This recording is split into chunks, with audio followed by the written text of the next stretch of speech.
This is a very special episode.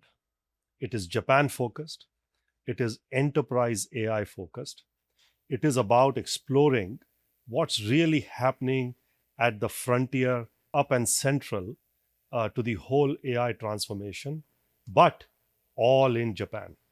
We will be talking to Daichi-san, who clearly has been driving one of the most profound initiatives in the enterprise AI world through SoftBank and OpenAI's joint venture called SB OAI.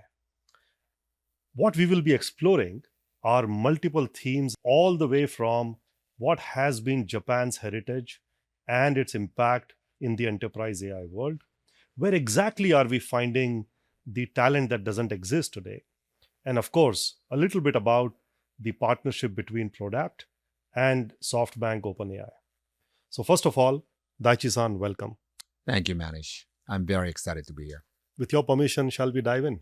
Sure, please. Well, the very first question I have is indeed about Japan. Through your leadership, what is emerging as arguably one of the world's largest AI laboratory? What's driving this big, important change? So there is a narrative in Japan. We basically say that we lost the last 30 years. The one time Japan was number one and Japanese economy was very strong. And then bubble burst and we had all those turmoil economically.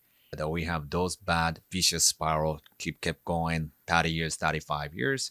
We really need to have something we can transform ourselves. This AI would be the element for us to change the whole industry or the Japanese economy and make us once again as a leader of the economical the world. So that's a narrative, and based on that expectation, a lot of big enterprise, they are thriving their best to transform themselves. Yet we are not there yet, and we are behind United States for sure. But mindset, mentality-wise, this is the agreement across the board. We really need to take this opportunity and ride this tide. Otherwise, we are going to continuously missing this board for next 30, 40 years. So, of course, I would put what is happening in AI really in two buckets. One you would call as the cosmetic bucket, where you are trying to do a touch and feel. Many people are busy with the chatbots, the demos, the dashboards version of AI. And the real AI at the enterprise level is that touches the core of an enterprise. What version are you driving? I think both are equally important, right? Because unless you touch it, you never know the power of AI. And that's the entry point. And then as consumer level experience would impact enterprise experience too. So as an individual user, if you don't have any opportunity to expose yourself for ChatGPT or whatever, you never know what AI can do. It's all hypothesis, right? Sure. But you touch and feel, that's important. But the reality is all those cosmetic may not change or transform the entire corporation. It doesn't make AI native. So core is equally important. But the core, still, people don't know where to start. And now, since last 1 month, 2 months, there's a lot of discussion about the cyber attack and frontier AI security. Probably that could be the very first area that people need to look into.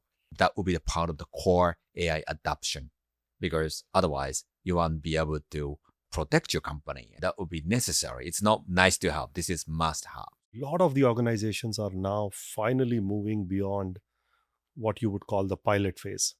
You touched upon cybersecurity, the whole foundation that needs to be strengthened, right? So to give the confidence, what really distinguishes companies that will make it adopting the enterprise AI world versus the companies that probably will take a little longer? What capabilities do you think are necessary for companies to become truly enterprise AI first? Reality is, out of maybe 100 company, only one or two, not only CEO, CXO level, they really want to adopt AI, but also IT manager or like any manager level, they are all convinced and follow that order.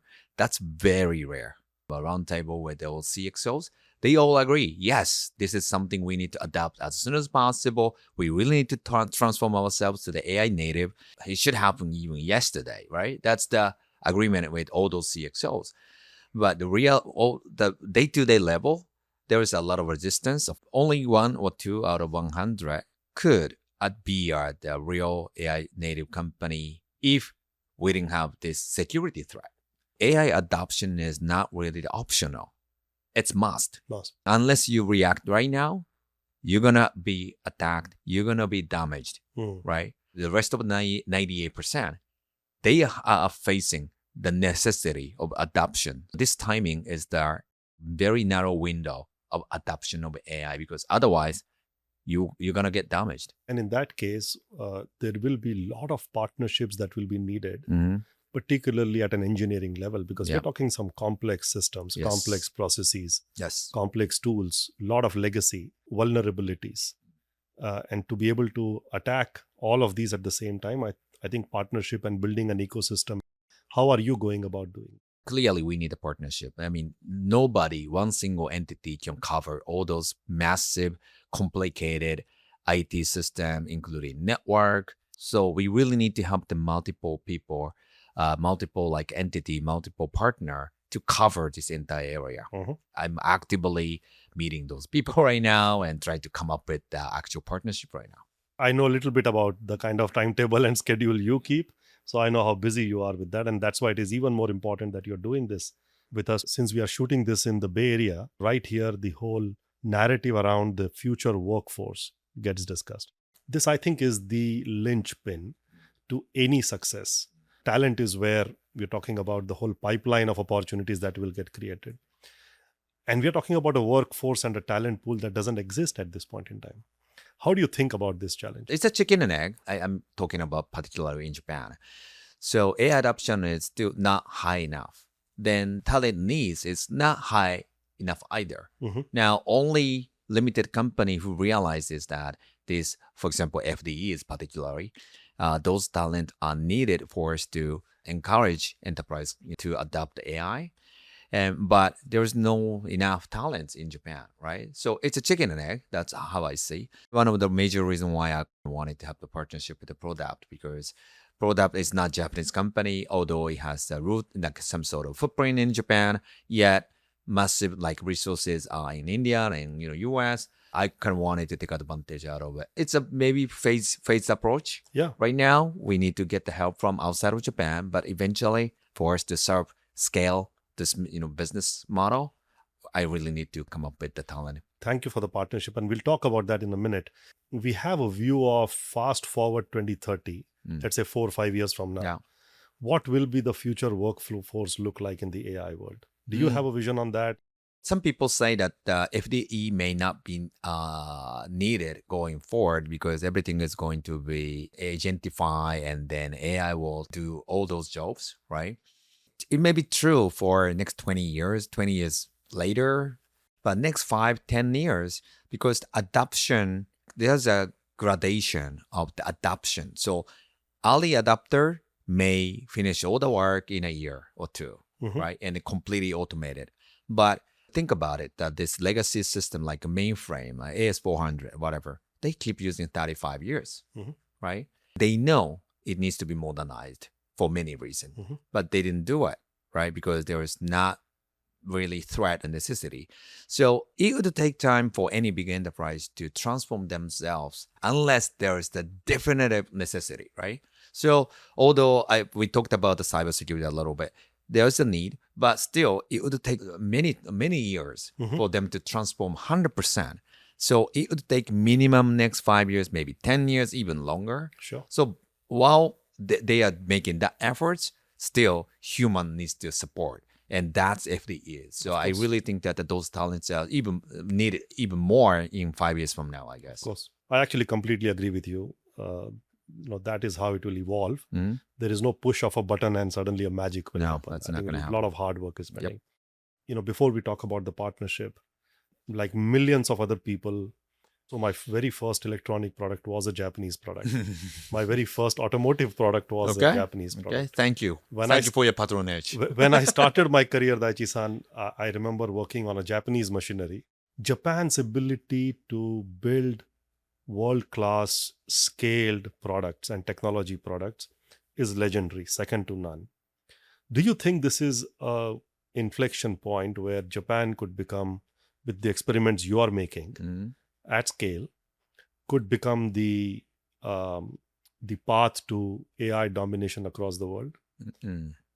I guess, as I said earlier, that the very first question, that there is a narrative and then common understanding in all Japanese, not only manufacturing, but everybody, agreement that we really need to take this opportunity and then change the way we do business. And that way we can get back to where we are.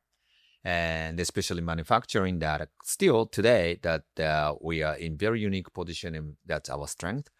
And with not only just AI at the office, but physical AI, that's another next frontier.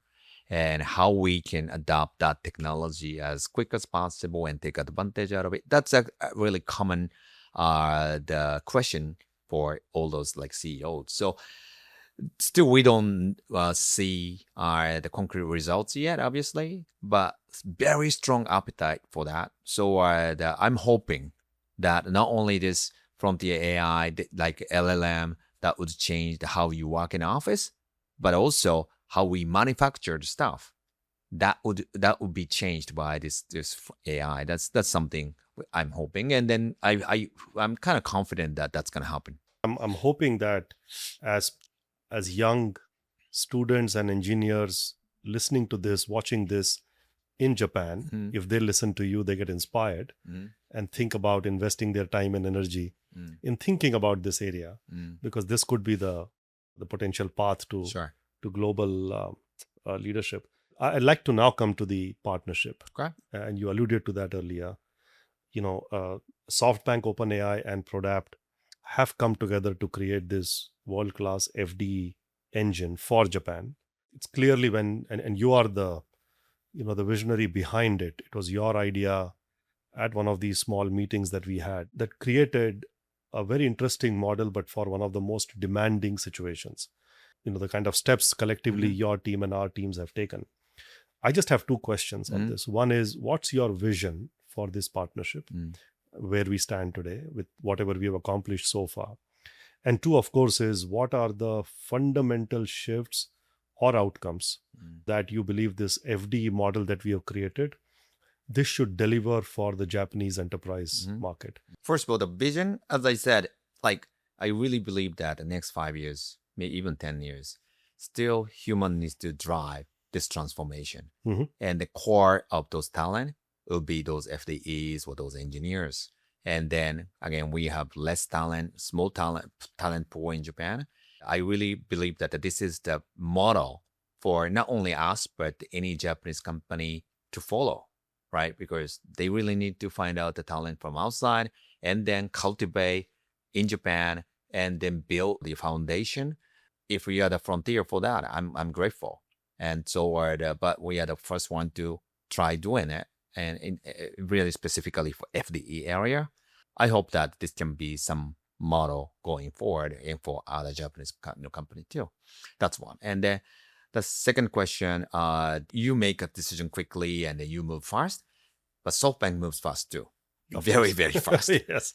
And then the reason why I decided to have a partnership with you guys is that I had a confidence that maybe you can support our speed, right? So we needed to deploy this many people as quick as possible and a short time.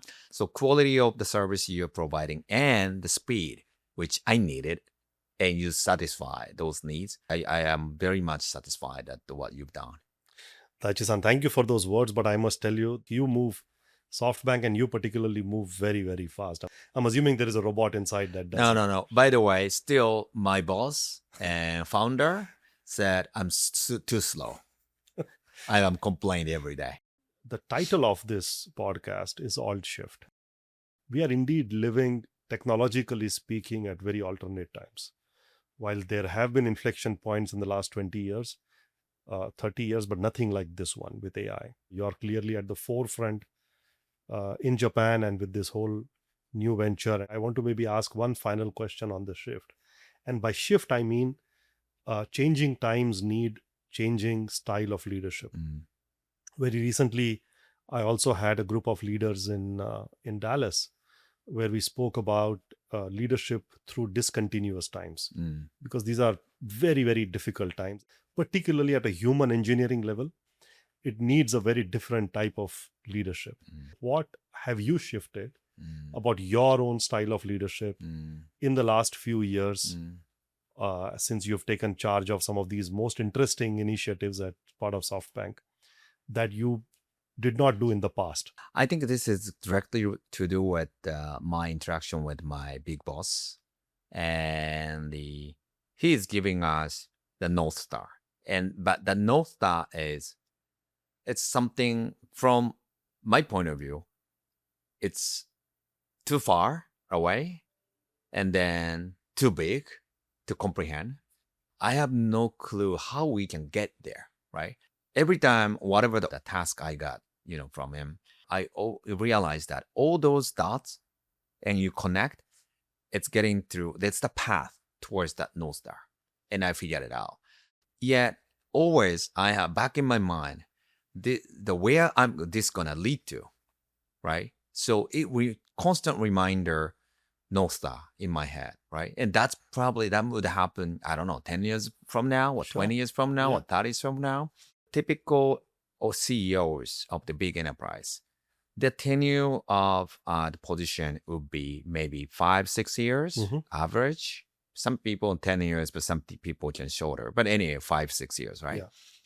And if you think about your best performance in just 5-6 years, probably you may not want to take any risk to shift, Yeah.